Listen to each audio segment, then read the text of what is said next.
Hi, I'm Dan McGinnis, and I'd like to talk to real estate agents today, or people who are thinking about getting a real estate license. You know, I just found out the other day from the National Association of Realtors that usually on average, or the median time for a person to have a real estate license is only 4 years.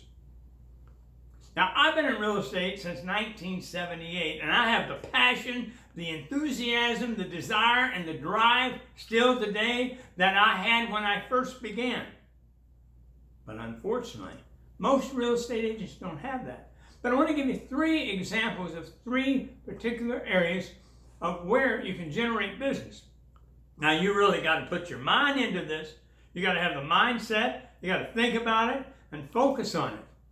One of them is geographical farming. That means you pick an area of a subdivision, or maybe 2 or 3 subdivisions, somewhere around 500 homes, and you put your name in front of those people every month. I did that. And if you want to earn over $1,000 in income, and you do that right, that's what will happen. I averaged selling 25 houses a year the first 28 years that I had a real estate license here in Phoenix.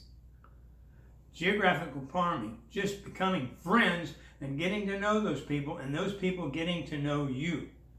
Geographical farming. Now, they call it something else today. I know that. I don't remember what it is, but it's the same thing that I did 40 years ago. Another area is your past clients. Now, if you just started, or if you only had your license a couple of months, I'm going to give you another place to fill in the place of those past clients. All your friends, everyone you know, people from church, your relatives, let everyone know, and be sure that every one of those people don't forget that you're a real estate agent. Because most everyone in the country knows a real estate agent, maybe 2 or 3. And very common for someone to bring it up and someone to be thinking of selling or buying, or knowing someone close to them is thinking of selling or buying, just pops that name right out to that person and it's gone. Even though you had been touching base with them 2 or 3 times a year, but here's the connection and you've lost out on it. See what I mean? The other area, I've been a member of Toastmasters for 15 years. And that is an awesome area. If you become involved, if you speak regularly, if you're one of the functionaries in every meeting every week, or if you're a member of 2 or 3 clubs like I have been. I've even had people say, oh gosh, how do you have time? What do you mean, how do you have time? You go to a meeting on Monday and Tuesday and Wednesday and Thursday at 6 o'clock in the evening. You didn't have nothing else to do except eat supper maybe.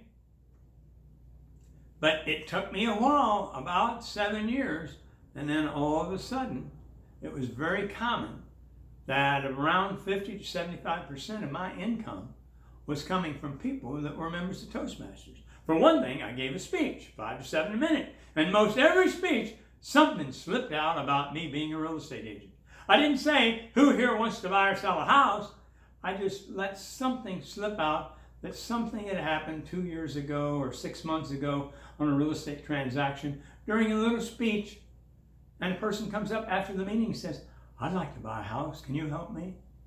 So there's 3 ideas I've given you. If you're thinking about becoming a realtor, if you are a realtor, and the key thing is to implement them. You have to do them in order for it to happen, and you have to have consistency. Have a great day.